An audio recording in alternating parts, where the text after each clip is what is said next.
guys. Okay, bye-bye. Ay, joke lang.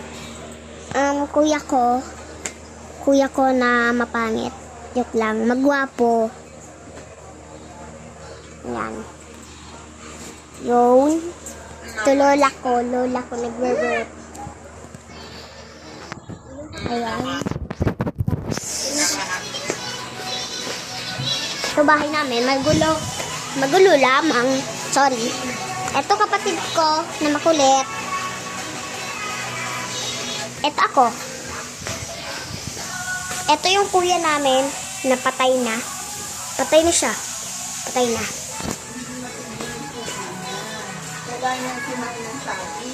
Ayan. Oh. Ito mama namin.